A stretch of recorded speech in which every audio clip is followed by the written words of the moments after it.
quoi j'ai l'air? Nikos Aliagas. Vous n'avez jamais eu la tentation d'arrêter à un moment, de vous dire quand ça marchait plus, par exemple au cinéma, vous n'avez jamais snobé le théâtre. Vous avez continué à en Moi, faire. j'ai jamais snobé, mais je ne snoberai jamais. Mais donc, j'ai eu la tentation d'arrêter quand ça ne marchait pas.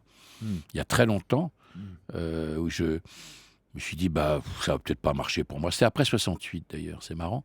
J'avais fait un rôle principal dans une des dernières émissions de télévision en direct qui s'appelait En votre âme et conscience, c'est les Ouais. grands procès, comme ça. Ouais. Donc le lendemain, tout le monde m'avait vu, parce qu'il y avait que 2 chaînes. Donc il y avait, je sais pas, 15 millions de gens qui m'avaient vu, donc j'étais devenu une gloire nationale, toute proportion gardée. Bien sûr. Et puis ensuite, il y a eu mai 68, et après mai 68, comme tout s'est arrêté, plus personne ne savait qui j'étais.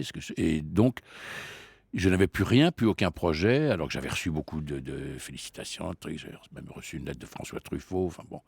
Donc je me suis dit, c'est formidable, ça y est. Ça y Et est. puis rien, plus rien.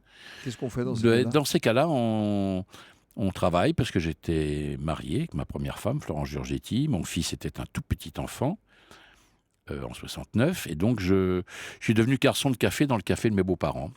Voilà, j'ai passé la serpillière à 6h du matin. Ça m'a fait beaucoup de bien d'ailleurs, parce que ça m'a fait découvrir le vrai monde du travail, ce que vivent les gens. Ça n'est jamais sorti de ma tête, ça. Et petit à petit, je me suis dit, bah, j'essaierai. J'ai fait de la figuration, donc, parce qu'il fallait que je vive, quoi, il fallait que je mange. Et tout m'a servi à quelque chose. C'est-à-dire, ça m'a appris l'humidité, ça m'a appris qu'il est beaucoup trop tôt toujours pour attraper la grosse tête. C'est jamais arrivé, ça peut s'arrêter du jour au lendemain. Et puis j'ai traversé ce qu'on appelle vraiment le monde du travail. C'est-à-dire, je bouffais avec le personnel, je passais la serpillière à 6h, je préparais les glaces. Le soir, à 7h30, 8h, quand je rentrais chez moi, j'étais naze. Je ne me doutais pas que c'était ça, la vie laborieuse, mais vraiment ce qu'on appelle la vie laborieuse. Je l'ai connue. Donc, je m'en souviens très bien, et c'est pour ça que j'essaie de faire attention aux gens qui, en ce moment, souffrent, parce que soit ils ont perdu leur boulot, soit parce que c'est très dur et qu'ils ne gagnent plus leur vie. À cette époque-là, on pouvait encore gagner sa vie, au sens pur du terme.